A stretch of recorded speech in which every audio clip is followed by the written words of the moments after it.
Hi, I'm Tamara Zoner. Welcome to Spirit Cafe. Come in, sit down, and grab a cup of love.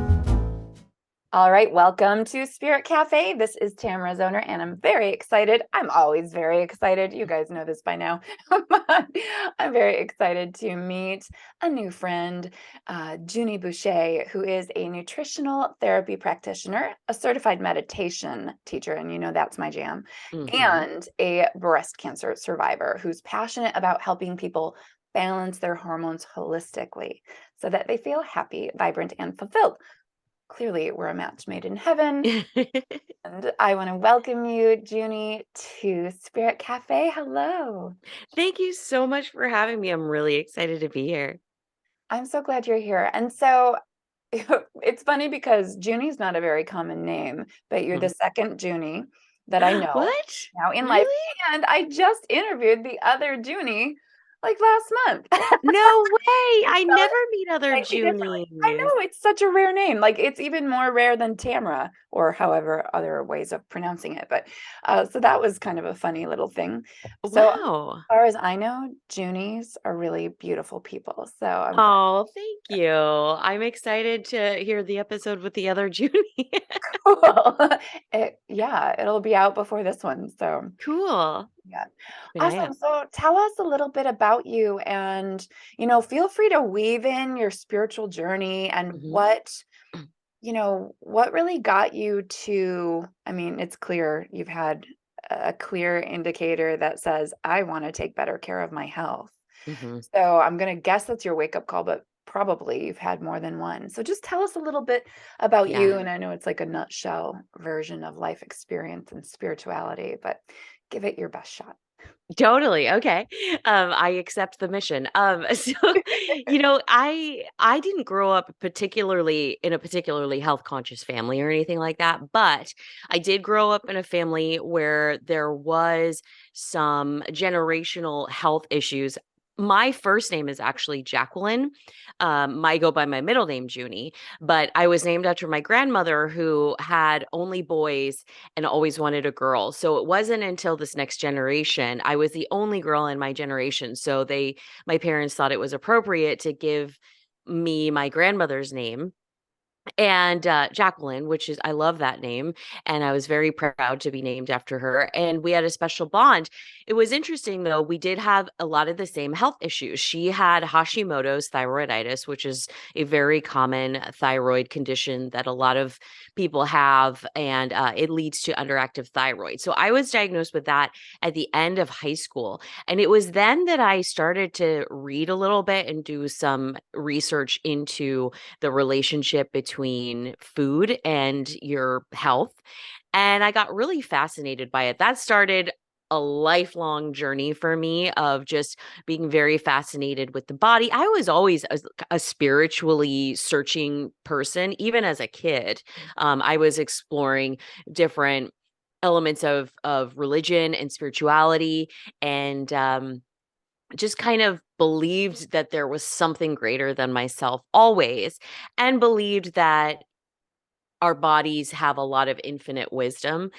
So I was able to reverse my Hashimoto's with food, and that was a very empowering experience. I think most people who go into the field I am tend to have some kind of personal experience. Mhm. But it knocked me off my feet when at the age of 41, I wasn't expecting to hear the words you have breast cancer. Right. So that really knocked me off my feet. And like so many other women who are diagnosed with breast cancer, I really felt like, I feel like I'm one of the healthiest people I know. I mean, I wasn't perfect, but I also felt like I put a lot of effort into my care. I had already been meditating for a while, but and it was actually right after the lockdown. Okay.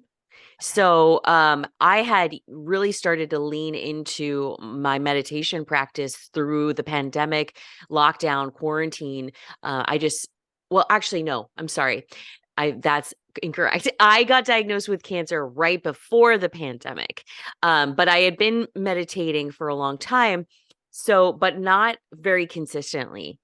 And so I really leaned into meditation during my cancer journey because I knew I had to manage that stress. Mhm. And I knew I had to stay in the present moment, or else I would just get eaten alive by all the what ifs and unanswered questions. And then after my cancer journey, I was when lockdown happened. So I went from being afraid of my own sickness to then being afraid of everybody I loved getting sick. And that was, just another huge wave of anxiety.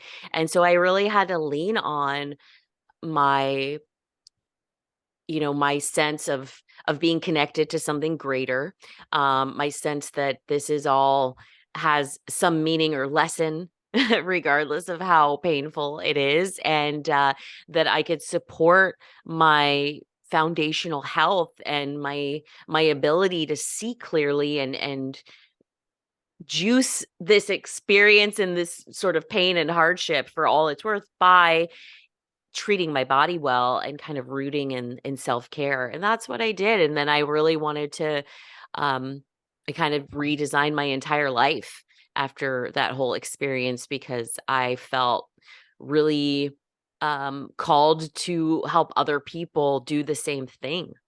We're so disconnected from our bodies, and we're so disconnected from, I think, a lot of joy, Mhm. and a lot of we have so much self-loathing. And I just felt like, how can I do this and take all the things that I really feel passionately about? So I went back to school. I got certified in meditation teacher. So I went back to school for nutrition, got a meditation teacher certification so I would feel comfortable trying to teach other people how to do this. And then I've there have been so many wonderful fruits that have come out of this whole experience, and I love what I do, even on the days that it's hard to be an entrepreneur. Yeah, I get that. Yeah, right, Yeah, right. Oh, I think so that's why yeah. it's so beautiful when people have gone through something, right? And I like to Mhm, say that we don't go through things, we grow through things if we have the mindset that allows that and supports that. mhm, And for you, it's health and nutrition and meditation and taking care of your body and your mm, mind to mhm. support you in whatever your body is doing, right? Yeah, And yeah. for some of us, we were very unhappy, and so we found our that's my story, right? I was very Mhm. unhappy and wanted to feel happy again, and found the tools that supported that, and now I teach them. And Yeah. being an entrepreneur is like a freaking Michigan weather. You never know what to expect. Oh my gosh, that's a good analogy. And so it really helps to be fully practiced and immersed in what you're teaching because Mhm. you know that it'll help you weather the weather, whatever it brings you. Exactly. Yeah, there's a lot of fear. There's so much fear that we have to tackle not only in entrepreneur life but in chronic or, very serious illness or just everyday life. If you want to live your best life, you're going to have to walk through a lot of fear. Yes. And people are always like, "Oh, you seem like you have no fear." I was like, "No, I've just figured out how to manage that fear." Really. I Mhm. am no less scared than anybody else, but it does get easier the more you realize, oh, there's a payoff when I take a chance on myself, or I'm bold in my actions and I do something that I think is going to take me to my ultimate dream life. Yes. Yeah, Yes. it's worth moving through the fear to get to the other side and see what's there. But if we just sit scared and we don't do anything, we'll never know that maybe it was unfounded, maybe it wasn't, but it was worth it in the end to go through it. Yeah, and a lot of times it is unfounded. Sometimes it's founded. I mean, Sometimes it can it be. d My yes. teenage driver was afraid to drive, and it turned out that was a good fear to have. Yeah, yeah, totally. I mean, that's the other thing I think is like we're so afraid of failing, but failing and getting hurt, that's where so much powerful lessons Yes. lie, and they really show you how to be happy.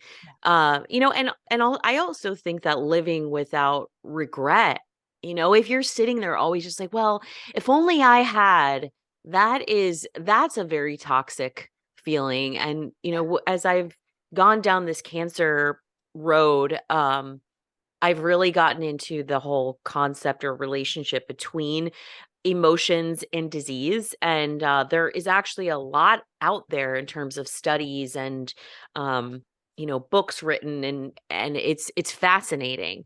And feeling like you have a sense of purpose, not sitting in helplessness, those are really key things. Not hanging on to anger, like working in forgiveness, which is, everybody has something to forgive. Even the person with the most idyllic life has, we're humans. Like, trauma is just part of the gig. It is. It is. And I always say too, like, because forgiveness is part of a good happiness practice. And Mm, sometimes we have to forgive the same person or the same scenario, even if it's us, like every single day. It doesn't yeah. matter how long it takes. You just keep stepping into that practice of forgiveness and allowing your heart to open a little bit more. And that's Hmm. that's the practice. That's okay.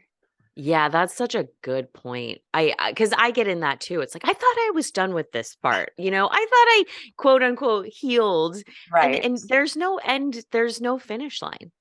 Exactly. Exactly. Healing happens in multiple layers. And, Yeah. just when we get to another point, something will come up to show us an opportunity to heal even deeper. Hmm. So, how, so you had this diagnosis right before COVID hit, Hmm. and you didn't have all of your tools and practices in place yet. So, not only did you Hmm. have the fear of your own life, Hmm. and then the health of people you love, but then on top of Yeah. that, your own immune system during that Yeah. time. So you got through Yeah. chemo, but then you have this depressed immune system. So what was one of the best practices that you utilized during that time that helped you keep leaning in toward your views on how everything is happening for me? It sounds like you have a similar mantra as I do. Everything's happening for me. This is for a reason. Hmm. What was one of the actual practices that you utilized during that time to keep you Well, healthy? I will say, actually, I did not have to do chemo. The one great thing about breast cancer that is fantastic is that there are a lot of tests these days that will determine, based on what fuels your tumor. And I had a hormonally driven tumor, so that's why I have gone so deep into hormones. I don't think a lot of people realize that over 80% of breast cancer is hormonally driven. So a lot of people with breast cancer, early stage, are able to bypass that, which I was so grateful for that. However, of course, you are still recovering from surgery, you're dealing with hormone therapies. There's all, and just incredible amounts of stress. So I was still very scared about, just knowing, like, when you've gone through something really tough, your immune system is already a little bit compromised. Yes. So really, for me, I think just going into a daily meditation practice, not just a when I'm feeling stressed. I mean, I would meditate every single day. I meditate twice a day now, and that has been a game changer, to be honest with you. But just kind of remembering to be in the present moment. We can get ahead of ourselves or live in the past so easily. It's just kind of our default mode as a way of protecting ourselves, anticipating what could go wrong, what went wrong in the past. Ooh, what terrible things can we imagine could go wrong in the future? And in the middle of the pandemic and the lockdown, it was like there were so many different things to contemplate. And so I really just, I not only that, the daily meditation practice, but also just being extremely honest with myself and my partner at the time. He I was in a relationship, we shared custody of his two children, so they were going back and forth. So that was nerve-wracking in itself, because here they are saying don't leave your house, yet you have to send the Yes. kids away. Yep. And then there's always I mean, everybody's going through a different experience. Their mom's experience and circumstances were so different than ours. So, she was handling things the best that she could. We were handling things the best that we could, but there were some differences and differences of opinion about how lockdown was supposed to be done. So it was very anxiety provoking. So I just had to be really communicative too about what my needs were. And there were some days when it was like, because all of my coping mechanisms were kind of, I mean, like going out to yoga or just kind of getting Right. away from the situation, that was all gone.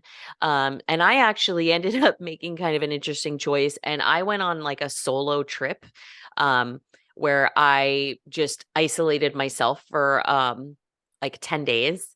I just had to kind of pull out of the situation because my anxiety was so high, and and that was a really good experience for me. It was a good experience to make that choice, to take care of myself and just give myself a little bit of space. And then there was the choice of communicating with my partner and being able to say, this is not because I don't love you. This is because I need to take care of myself. And part of that is just having a little bit of room Yeah. and it was great for our relationship. At first he was a little bit like upset about it, but then I said, just trust me on this. Like, this is a loving gesture for everybody involved. And he was like, okay, I trust you. And then after that, it was really nice to have it strengthen our relationship, Mhm. to know that we could trust each other, that didn't have to be a threat. To choose yourself didn't have to be a threat. And it didn't have to mean you were not choosing them. It Right. just meant you were doing what you felt like you needed to do in that moment, that still honored all of your, agreements, but was just like a different uh, I guess, manifestation of what that looked like. And yeah, I've never actually talked about that on a podcast, but I think people need to sometimes think outside the box. Especially when it comes to relationships, because we have so many fixed ideas based on what we grew up seeing. And Hmm. I think that when you can prioritize your individual self-care, that is caring for the couple relationship. That is Yeah. when I can say to my partner, yes, go do what you need to Hmm. do and not feel fear, right? It comes back to Yeah. fear. Like, what does that mean about me? What am I making it mean if Yeah. my partner wants to take space? Hmm. I can make it mean that my partner wants to take some space and up-level their own self-care, or I can make it mean that, well, they don't want to be around me, Exactly. right? Yes. And clearly there's a healthier, one's healthier than the other. So Yeah. that's really wise of the two of you being able to Hmm. say, for first of all, for you to be able to communicate Hmm. lovingly those Hmm. needs, because that's an area where a lot of us are also a little lower than we could be with some practice and skills, right? Even for Hmm. me, like that, it's taken me a long time to learn how to communicate Hmm. lovingly my Hmm. needs and not just Hmm. push away, right? Yeah.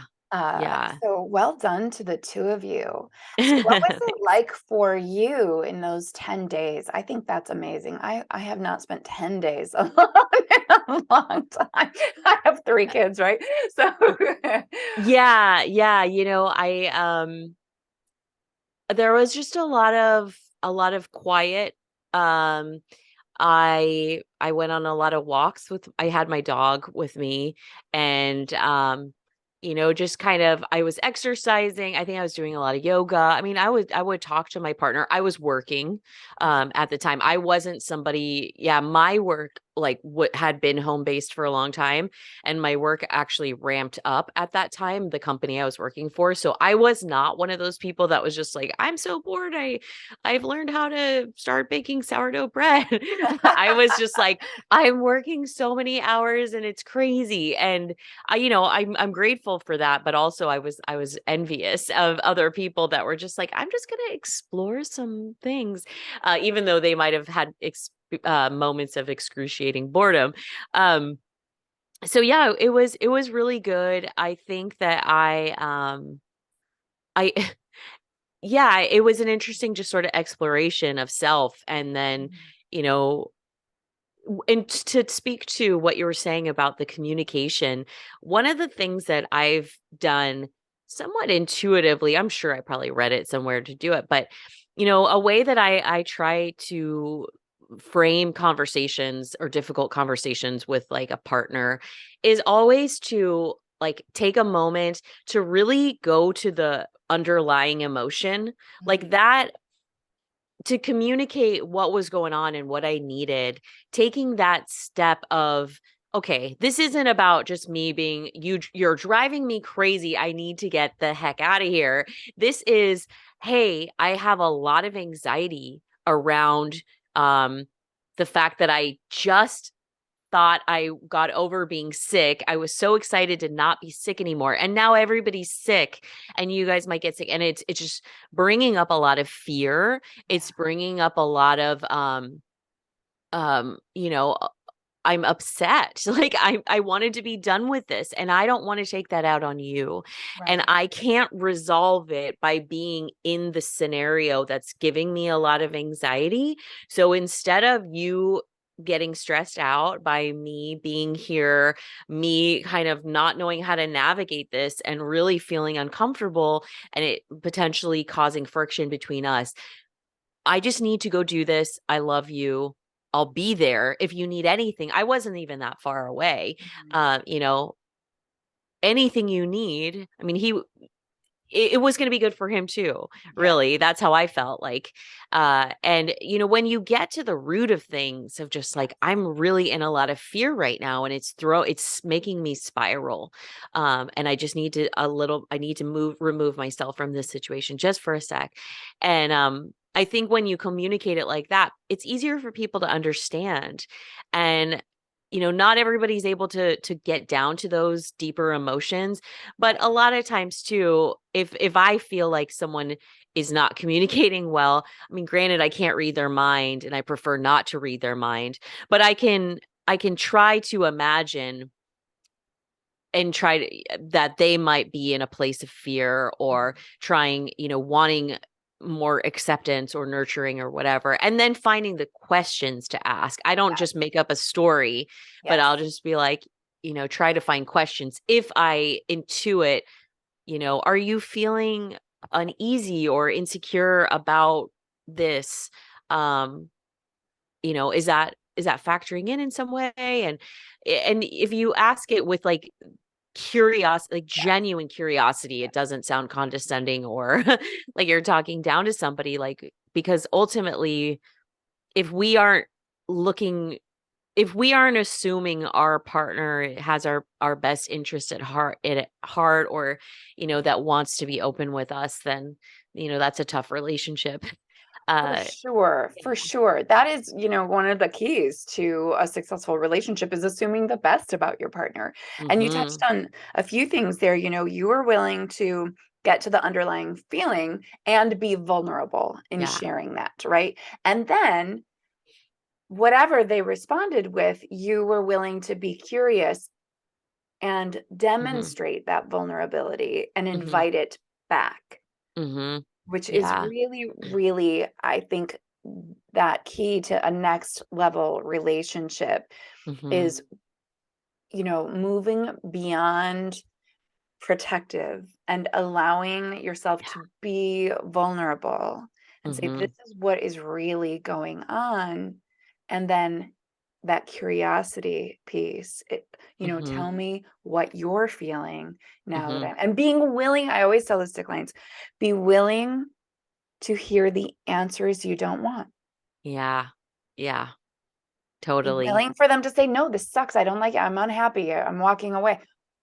Okay, we can go even deeper, right? Mhm. Because that's a Yeah. reaction, not a response. And so kudos to you for, first of all, your level of commitment to your own self-care, which I am like a huge fan of self-care. So, and then to be willing to be vulnerable and curious and loving. And I just love having an example. Mhm. So thank you for being on this show to demonstrate what's possible in relationships with ourselves and Mhm. others. It's really beautiful. And Thank also, you. I didn't know about breast cancer that 80% was Yeah. hormonal. So Yeah. now you work as a nutritionist with Mhm. hormones. So I don't know, Mhm. tell us what we need to know about Sure. breast cancer and hormones. And I'm in my late 40s. So Yeah. what do we do to keep ourselves healthy? And what else do we need to know that we don't know we need to know?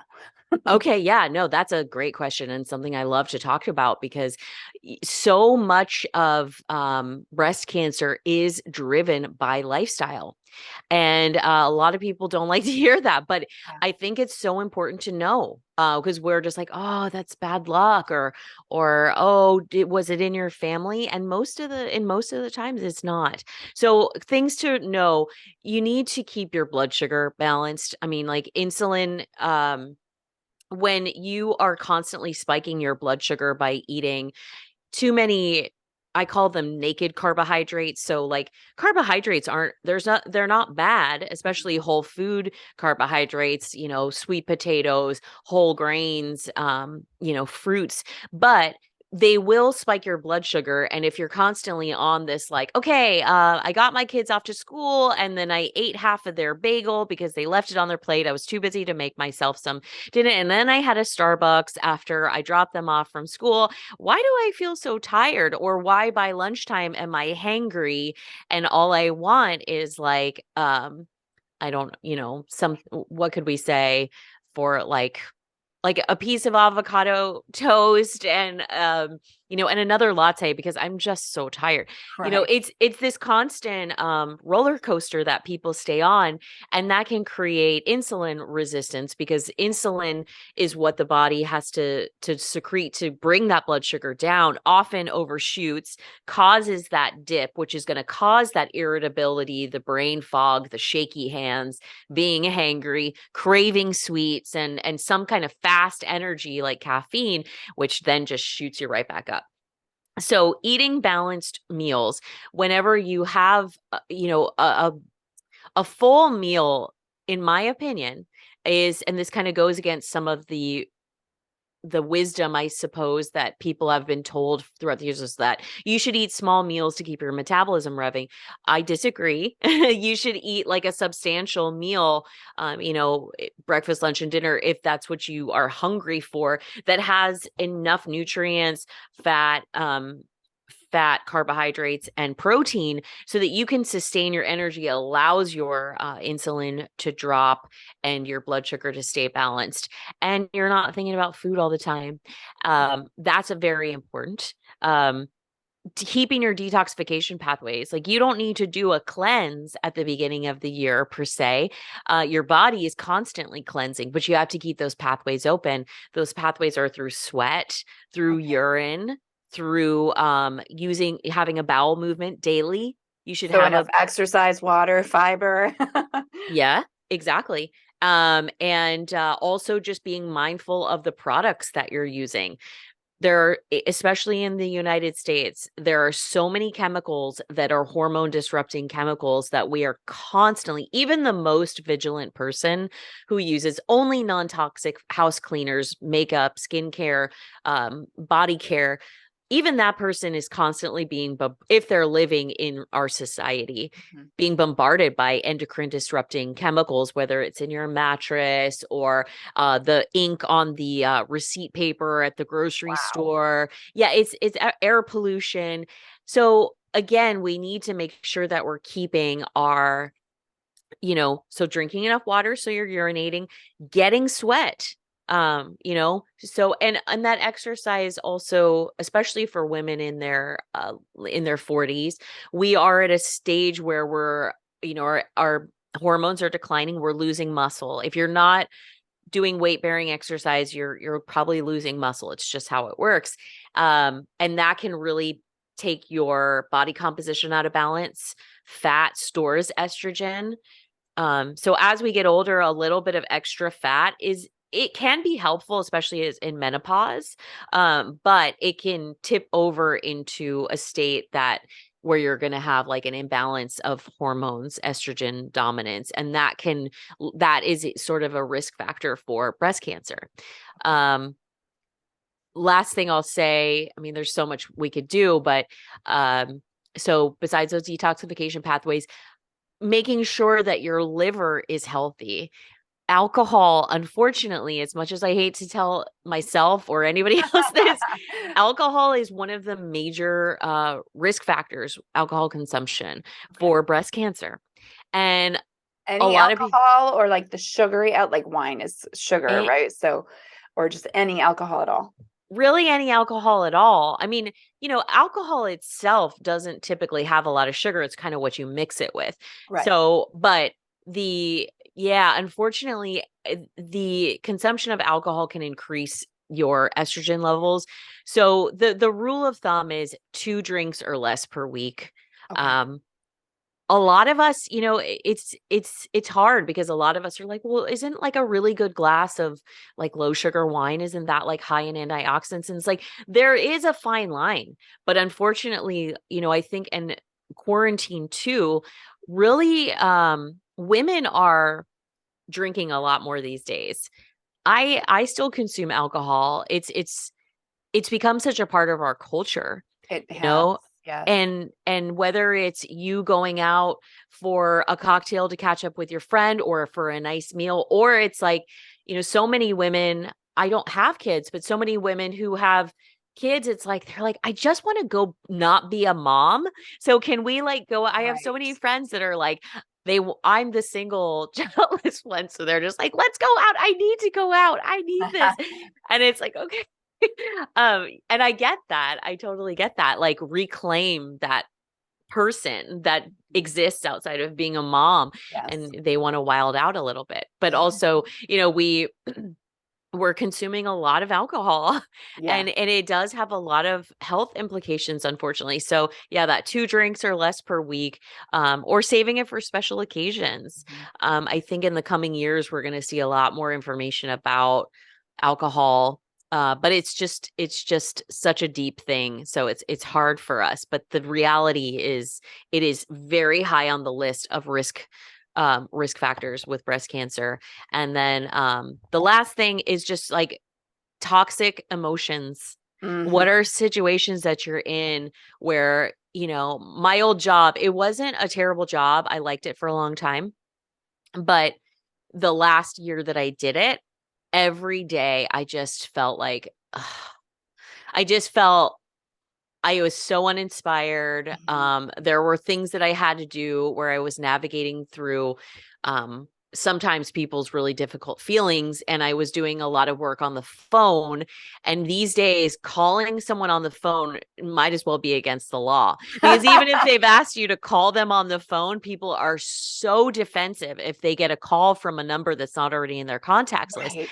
And I get it. I'm the same way. Yes. But, it's like you asked me to call you. I'm calling you about something important. But I just couldn't believe like the amount of there was a lot of abuse Yeah. that people would sling, like, because they didn't recognize the phone number and they would just pick up the phone and yell at me. And I it mean, was gosh, people, you can let it go to voicemail.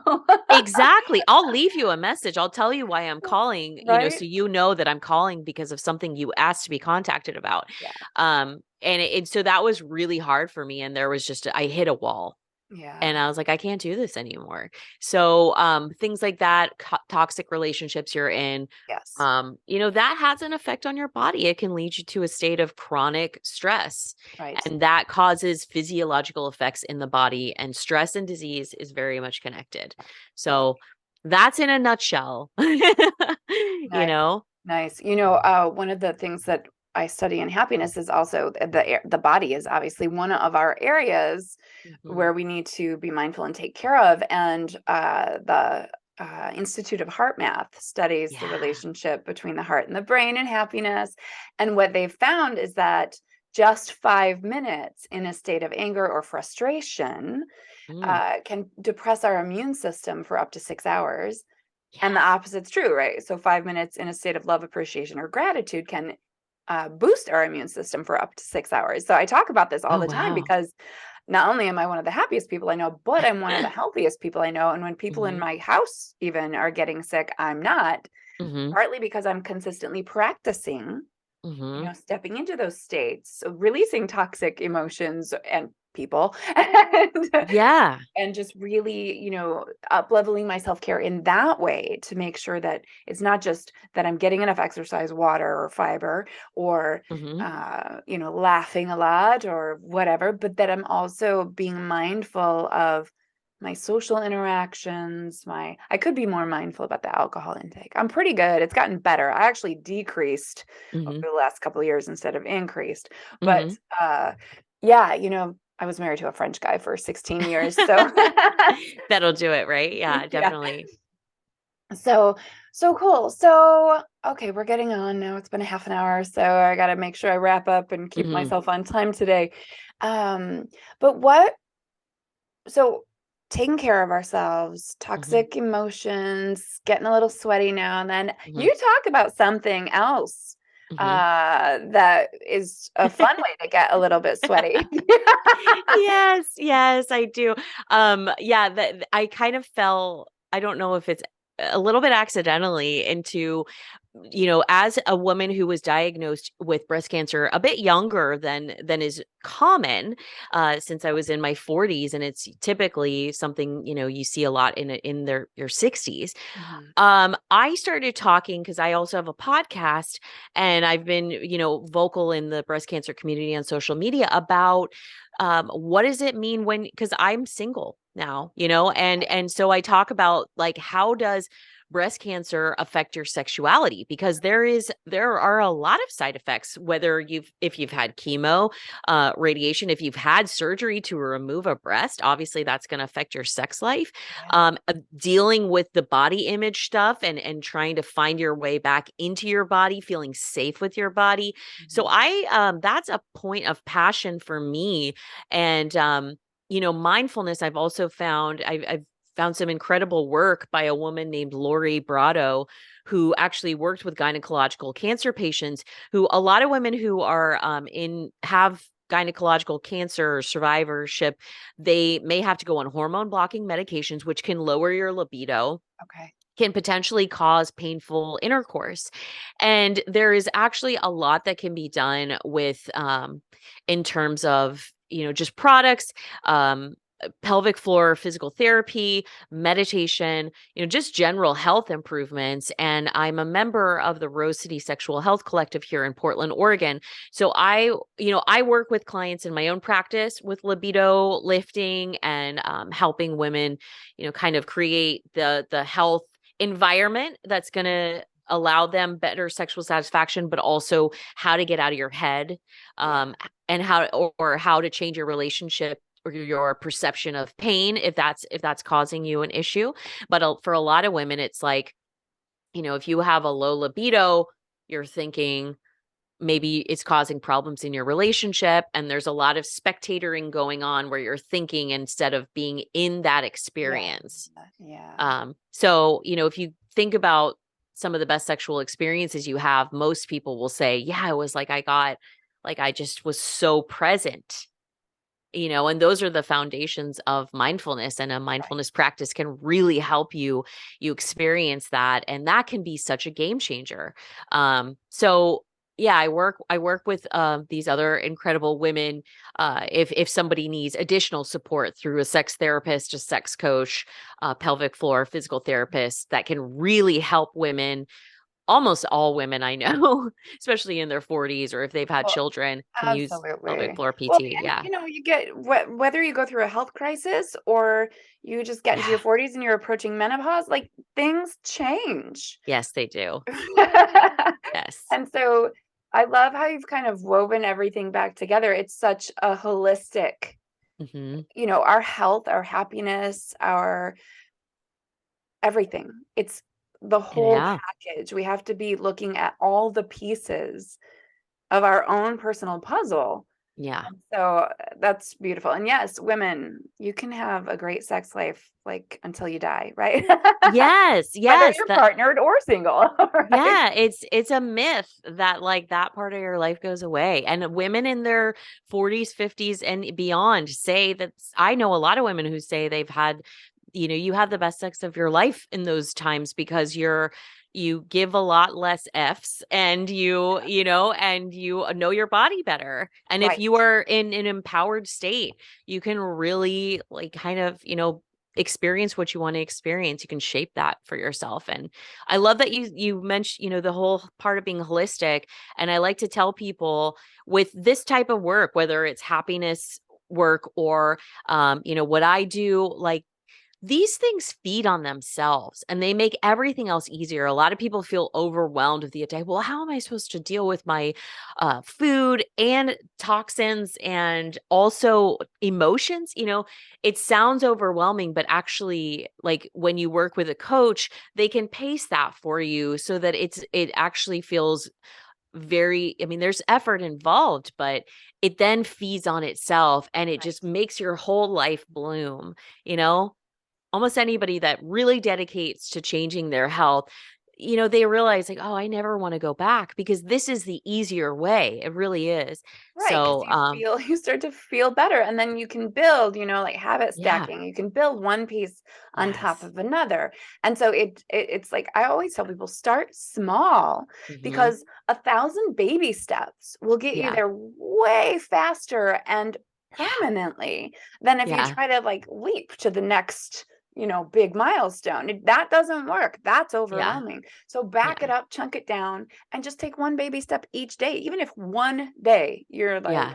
I'll drink one less glass of wine today, or I'll eat a salad instead of a granola bar that's full of sugar, Mm-hmm. sounds Hmm. healthy, isn't?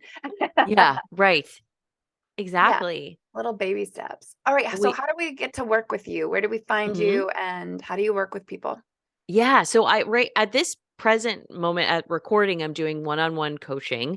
And I also work through so that's, you can find me at my website, www.junibewell.com. I'll make sure you have all the links. And I do a free consult so we can talk about that. I am also working on a digital program that would be more self-paced for breast cancer patients currently in treatment who are looking for, they're alternative minded and they want that type of support, but they want to go at their own pace. That I'm also working on, that I want to be launching hopefully by the time this podcast airs, Okay, cool. called Holistic Breast Cancer Patient. And yeah, you can find me on social media. Instagram is the one I'm most active on, and I'm Okay. just at Juni Be Well.